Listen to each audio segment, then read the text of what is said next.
we go. Welcome back to New Persuasive Words. I'm Scott Jones. I'm Bill Bohr. Bill, it is such an interesting day in the news today. We've got the verdict in the case in New York. What's the guy's name again? The subway, the Marine who, are we talking about a different? Yeah, the subway. What was his name? I forget it, but I read it. It was yesterday, wasn't it? Subway verdict. I don't have my phone with me. Is Daniel Penny. Daniel Penny. I can't believe I forgot that. I just talked about it earlier today. Daniel Penny was found not guilty. And I'll tell you what, this guy could hire himself out in the holiday season to choke the women, like buy women to choke the women in the department stores that are spraying perfume on people. I mean, at what point are people just going to try to just start hiring people to choke people that irritate them?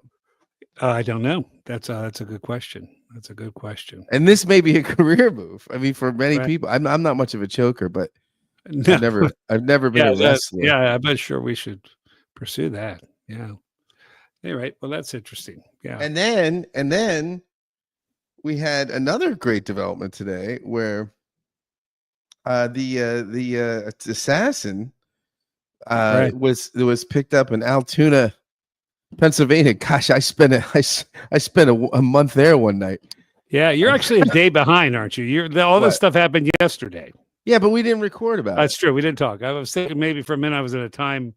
No, we didn't talk about any of it. So and he, University of Pennsylvania grad. The prep school he went to in Maryland. I know that school. We used to play them in lacrosse when my guys were lacrosse players. Very exclusive prep school. So, this is not a poor and oppressed guy, but so there we go. He when you're picking this jury, if you're his attorney, or you're like potential number 7, what is your deductible? Right. How long is your wait time to see a specialist? Yeah, 6 months. Yes, Your Honor. They'll do just fine. How much do you have in medical debt? Juror number 6. Yeah. Excellent. Right. Yeah, I know. It was kind of it was interesting. I just read a little bit of the social media. There were some people that were not grieving the death of that CEO. It's kind of it was interesting to read. No, I don't even think his family's. That's awful. Yeah, nobody's grieving. I mean, people hate health insurance. See, this is what this tells us. The health insurance companies, people hate them, and this is what this tells us. I mean, there's no sympathy, and people are acting like this guy's the Batman. Like people. No. I mean, this guy will be getting love letters in prison for the rest of his life. Yeah. I mean, which you very much want to spell. He had a ghost gun. Like they're saying that maybe he printed that gun in a 3D printer. No, yeah, I read about that before they caught him. Well, okay, so everybody who's so excited about our healthcare system, that's the thing. It just drives me the stupidity of. Right. Well, I don't want to go there, but anyway. Well, Trump did an interview with Meet the Press. And just a warning for those who are sensitive to when we talk about this stuff. I know we realize it now that the Republicans are back in power. They've become very thin-skinned. Is that what we're? Yeah. This is very difficult. The victory has made them thin-skinned. But Trump said he did a full interview with Christine Welker on Meet the Press. Yeah, I know. And they said, do you have a plan? Well, like Obamacare was terrible, but we saved it. We allowed it. I could have killed it. Well, you tried to kill it. Well, I mean, it should be killed because it was terrible, but I saved it. And and we have the concepts of a plan. That's been and again, I will say the consumer has not won out on the free market healthcare. No. I mean the whole and that goes a little bit back to the Clinton administration, this current mess of things. So if anyone feels like the current system is benefiting the consumer or the patient, it's not. It is not benefiting the doctors. Okay. The doctors make less money now. Okay. but there's more. But all the costs have gone up. So if the consumer, it's more expensive to have healthcare now for us. The doctors are not making more money. So I guess the question is who's making money? Because Well, I'll tell you what, I think the American people think right now, think that based on the reaction to Meglione, whatever the guy's name is, I think there's a sneaking suspicion among the American people that the CEOs are well, see doing, and the this insurance company, corporations, but insurance companies. the corporations who have bought up all these medical practices, that's where the profits are. Well, there you go. And And this here we are. and this guy had the whole delay, deny. He had that written on the shells. I mean, I guess that's so you could distinguish them from all the other shells laying on the ground in New York. I have a friend who's literally he's a brain surgeon, and you think that those guys are if you're going to have someone working on your spine or brain, a neurological surgeon, you hope that those guys, I think that's maybe even harder than the heart surgery, but those guys are up there, right? And it's amazing how little money they make off of these incredible surgeries. It's shocking to me when he's a guy who's got a social conscience. I mean, he's grew up in an Orthodox Jewish home, very devout, still very devout Jewish doctor. Um, and I was just curious. So tell me about it. And he actually told me what they made for a 12, what a surgeon is making for a 12, 14 hour hour surgery. And if you had a good Uber run, you might be doing just as well, which is I mean, I really want my neurosurgeons to be happy. Yeah. I want them to be comfortable. I want them to be well rested. And yeah, so that's the whole corporate buy up of medical practices. Yeah. So they're not, so the doctors, like I said, so I don't know. Anyway, that's but again, a man was shot in the back. It's terrible. Yeah, I mean, And who flees to Altoona? I mean, that's that's a cry for help. I mean, that's that easy, in my defense, again, if I'm defending him, saying, look, is anyone really mentally stable that voluntarily goes to Altoona? and is eating, at McDonald's and Might be the best spot to eat in Altoona. right, and a minimum wage employee turned him in. There goes the revolution. Yeah, the heroes, exactly. The heroes, right, yeah, the heroes. This is very interesting. It's something heroic about shooting a man in the back. All right, it's called murder. So, at any rate. It is called murder, and we'll see. Well, but being tried in New York for murder right now, it's not. I mean, we got it looks like if our last verdict was any indicator, it might not go badly. I don't know where the CEO is from. But I better hope he's not extradited to Florida or Texas for him. He's probably going to fight that one if that would happen. Yeah, but the crime, yeah, right.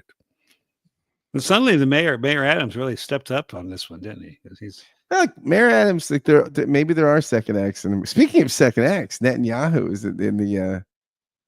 Was testified. Was that yesterday? Testified was in court yesterday for the alleged corruption charges. Right.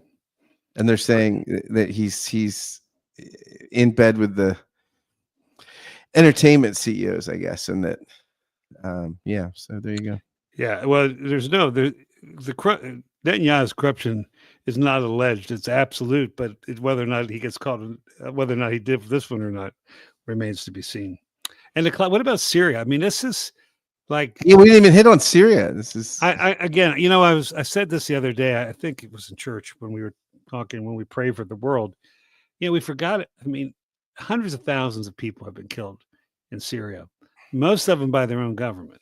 At least, if not, I think it is hundreds of thousands, but just in that one prison. I mean, that gives new meaning to Reagan's adage that, hey, I'm from the federal government and I'm here to help.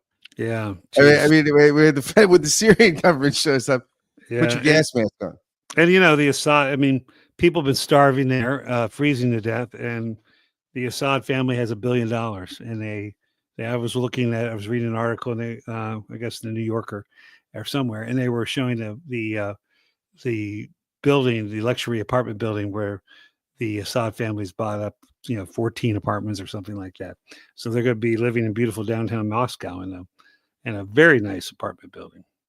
I'll tell you what, when you're a dictator, like a deposed dictator like that flees, do you think the transition's got to be rough? Like your omelet's cold, like behead the chef. No, we can't behead anymore. We're not, like do you just think like you're just you imagine going to the DMV, like I mean, like just Right. so much about your life, and then you go from, I mean, Middle Eastern cuisine, I think pretty good, to borscht, not so No. good. I mean, the Russian. Well, I'm sure he can afford to bring in food from anywhere in the world, but Do you think yeah, he goes? Do you think he goes to Putin and he goes, "Can you show me where you jailed Pussy Riot?" yeah, I yeah, I would be What surprised. accent was I just doing? I'm not sure what accident was. I would be. I mean, Assad has accidentally falling out of the window. A 12-story window. That happens a lot, if in the Russian sphere. Yeah, Eh, Putin's moody. People act there are more Russians who accidentally fall out of 12-story windows, I think, than any other nationality. So, or you suddenly have an unexpected what I like to call a Putin heart attack. Suddenly you're gone. So, yeah, I don't Well, know. if you have a Putin heart attack, you don't want American healthcare. That's for sure. That's for sure. Yeah, that's a problem. So, Bill, I'm rereading just because I saw it in my local branch of the Free Library of Philadelphia, not to be confused with the Free Library of Derby, which I was Right. in last week, which is the oldest continuing operating library in the country since 1743. They've been slinging books and they keep Those, on doing it. those good. I'm sure it was a bunch of lovely Quakers there in Derby that started that. Sure, and it's a nice little library actually. They don't have Absolutely. it's nice. It's The Free Library, not to be confused with the Free Republic of Vermont right now, right? no, not to be confused with that. Who could forget that? Mm, So I'm rereading this book, and this is of course a book that the subtitle is "How We Became a Nation of Heretics." Very cheery. Uh, by the way, before I get into this, I did see on my Facebook stream today a clip with Bill Maher and Jordan Peterson, and Jordan Peterson did his exposition of the Book of Jonah for Bill Maher. And let me tell you, for our friends that thought we were a little rough on Peterson's biblical interpretation, this was fascinating. I'll yeah. just say that. I'm not going to get into it any further, but Well, it's we commend our Jewish friends and all our Marcion friends out there. the Marcionites. Hello to you. Well, the Marcionites wouldn't read. Yeah, they don't care about Jonah, but they should. They should, right? The, Jonah. the Alexandrians would look at Peterson and go, "Hey, don't you think you're getting a little far from the text here?" Yeah. Okay, so I want to read you some ellipsis from the opening of Douthat's book here, and Okay. and of course, this is a book that really thinks that religion is important to the American way of life, and that there's not a religion like Douthat's arguing that a naked public square is really not an option. You're just going to get bad religion replacing Right. good religion, like crystals or You mean like now? yeah, exactly. There you go. So this is prophetic because it's written a few years ago. But this is from the first quote is from Alex de Tocqueville. There's almost no human action, however particular one supposes it, that does not arise from a very general idea that men have conceived of God, of his relations with human race, of the nature of their souls, and of their duties towards those like them. One cannot keep these ideas from being the common source from which all the rest flow.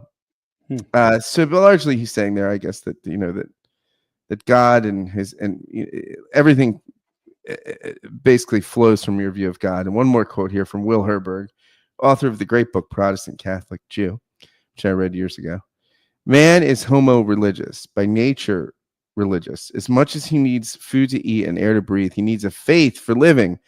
But, and this is the challenging word of Jewish Christian faith, so long as he pursues this quest in self-sufficiency, relying on his own virtue, wisdom, or piety, it will not be God that he finds, but an idol, the self, or some aspect of the self writ large, projected, objectified, and worshipped. Yeah. So, I mean, Douthat there opens his book with those quotes in the ellipsis there that just sort of, I think, show what he thinks is at the heart of, or what's necessary for the American project, which he thinks is a spirited kind of civil religion. And in the book, he kind of talks about, in the middle of the 20th century, you had Reinhold Niebuhr was taken seriously. King is leading the civil rights movement. You have Billy Graham, the great evangelist. You have Bishop Fulton Sheen on television. You have this ecumenical Heschel is, You have Heschel, yeah, and you have these voices that make up a kind of shared. No, of course they all have their religious differences, right. but there's some overlap, and he thinks that this sort of religious overlap and this sort of religious animating spirit is something that the republic needs, and as it evaporates, that nature abhors a vacuum, and there won't be some secularity. It'll be Right. Either it'll be national religion, it will be some sort of state worship, it'll be crystals, it'll be manifesting the secret, it'll be something Yeah. with less robust and serious religious roots. Yeah. I'm even thinking about how many of the public intellectuals. William Buckley was a deeply devout Christian. Bill Moyers was a theologically trained, went to seminary. So all those, there were even those, one from the right, one from the left there. Yeah, I it's interesting how many dystopian, which you and I talk about this, or the number of dystopian there's never been more dystopian novels, movies, TVs, in popular culture ever. It's been it's exponential. But how many of those stories end up with some sort of cult or some sort of religious thing, or even Lord of the Flies, right? There's a sense where they have to create a mythology, right? So it is an interesting thing. I think intuition, art, imagination seems to reinforce that idea. I thought Lord of the Flies was the working subtitle of General Kelly's memoir from the first.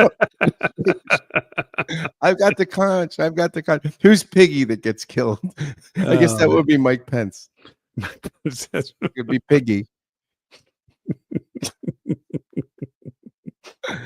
Just recording after 8:00 here, Eastern Standard Time.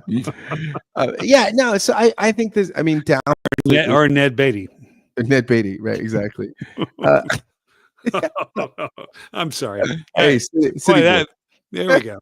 We went from high culture to movies that date us. Yeah, go ahead.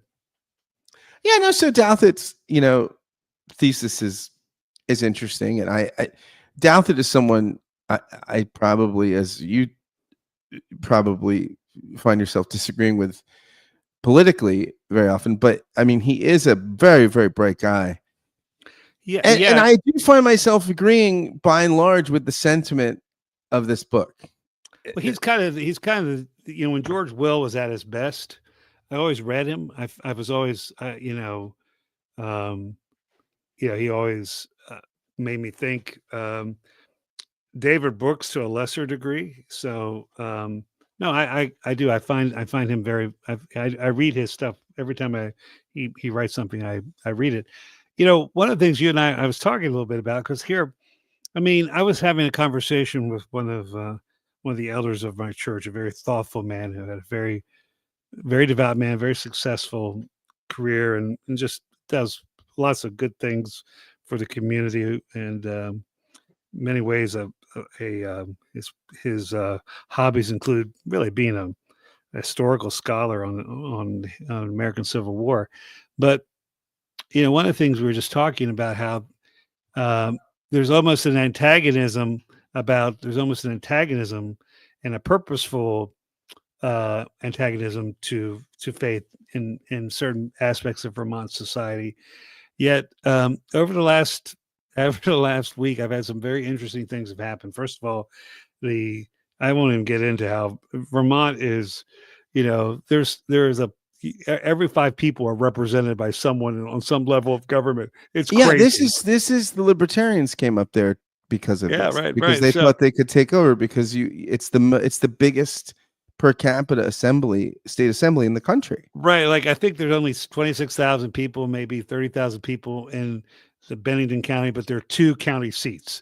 Uh, there, I love this and democracy in there's action. like Manchester's a small town, but there's actually the village of Manchester and Manchester Center. Anyway, so we're in the village. We're in the village, and they decided they were going to do a Christmas tree lighting, and the town, the village owns most of the property the church is on, and which is great because we don't have to cut the grass. But I looked out the window. There was this huge. They were planting this huge evergreen in the yard beside our huge colonial statue, and periodically our Church of Our Picture shows up with national media.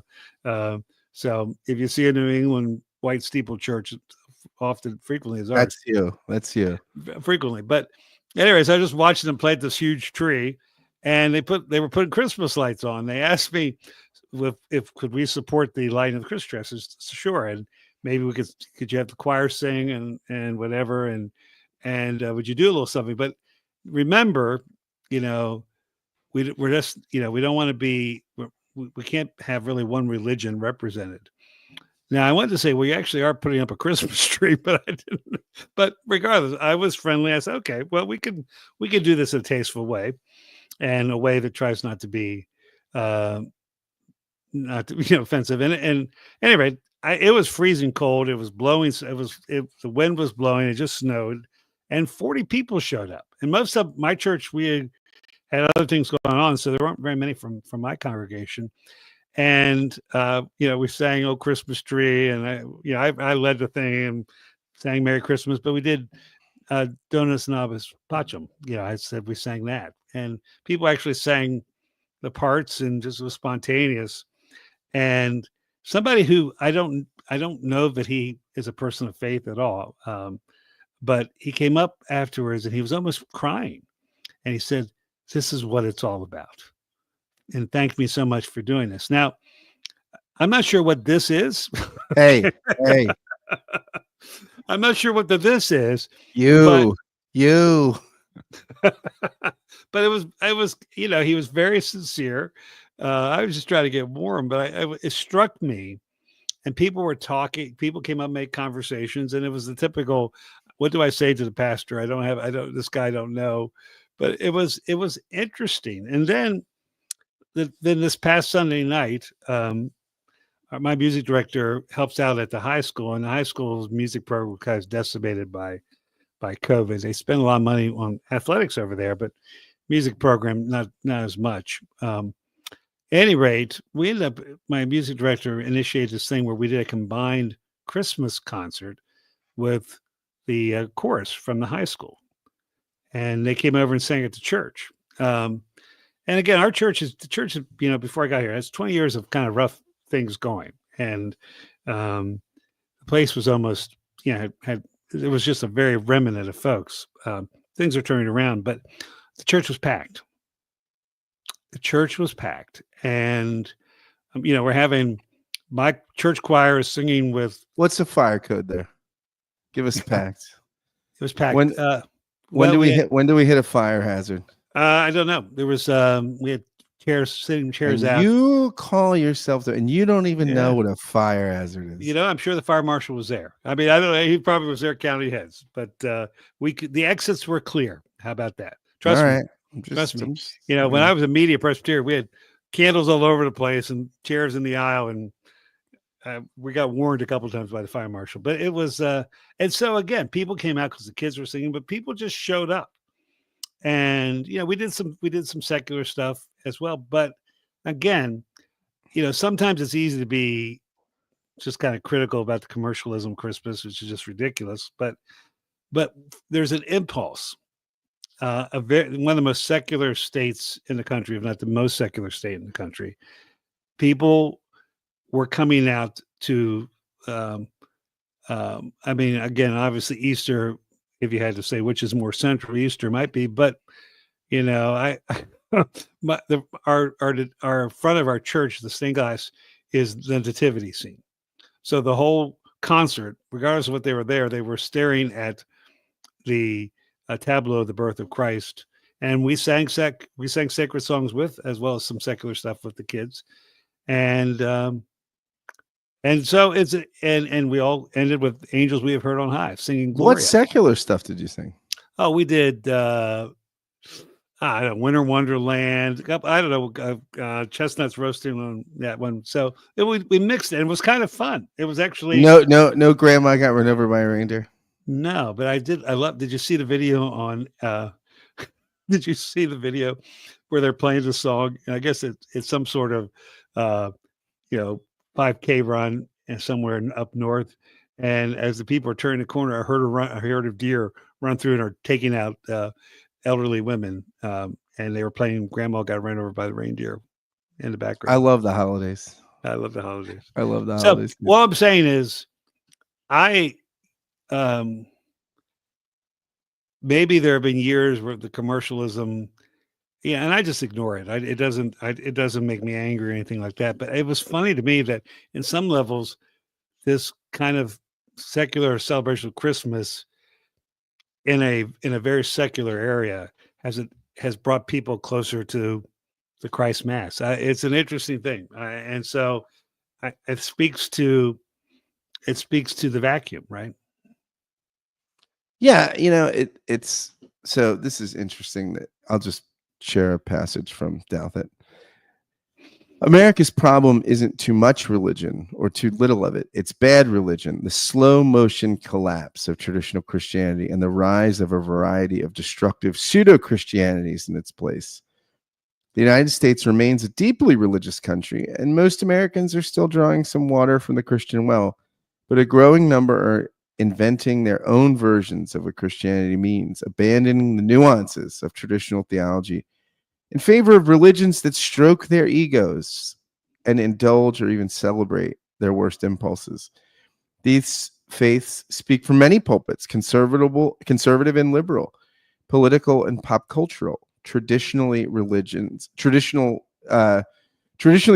and fashionably spiritual, and many of their preachers call themselves Christian or claim a Christian warrant.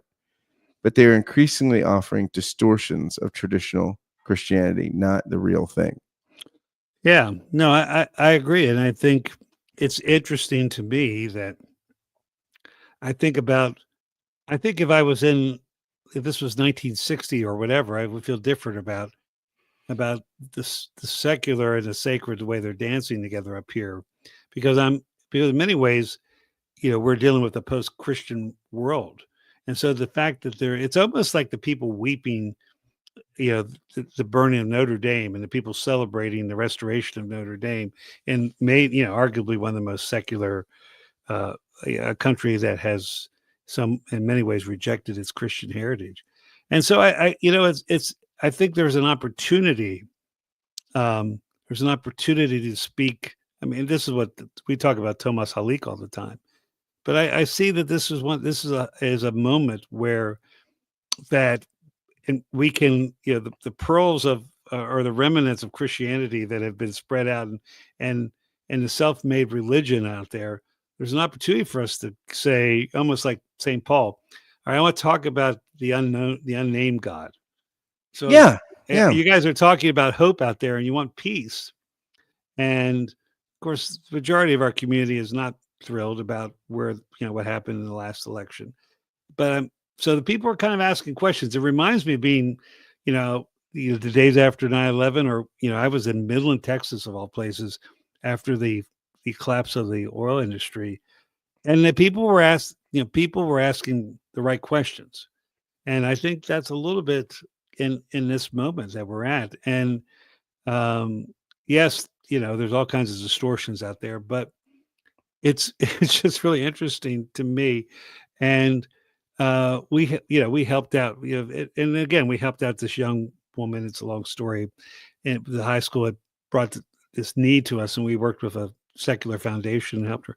The foundation put our name in a social media post, uh, There you go. thanking us for doing what we had just done in quiet. And so I think there's an opportunity just being for when you're just kind of being Christian, it can disarm some of the false notions. And also, again, if I mean, being your own God only goes so far. I mean, and a lot of our, for instance, families, that their children are their gods, and boy, that's a lousy God to have. I love my kids, but oh my gosh, if your children are your gods, you have really made a bad religious choice, because they are lousy as gods. And I think there's a lot of people that are the emptiness. The emptiness is getting louder. So I think it's a wonderful opportunity for Do you us think to. if your child is your God, you wind up saying like, "I think she's so great, I'd maybe even date her if she wasn't my daughter."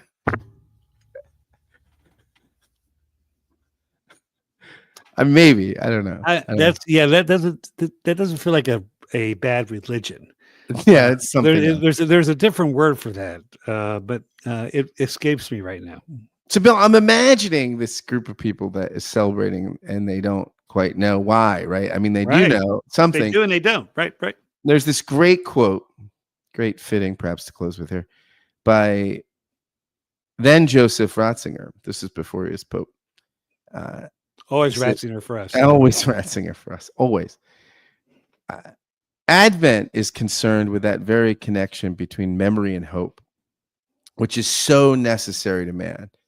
The most profound and basic emotional memory within us, the memory of the God who became a child. This is a healing memory. It brings hope. Oh, amen. Amen to that. All right, everybody. Yeah. That's the foundation of good religion, All right right. there. Happy. We're ending up. We're in the middle of the of Advent 2 peace. So we wish you all peace. Peace to all our listeners.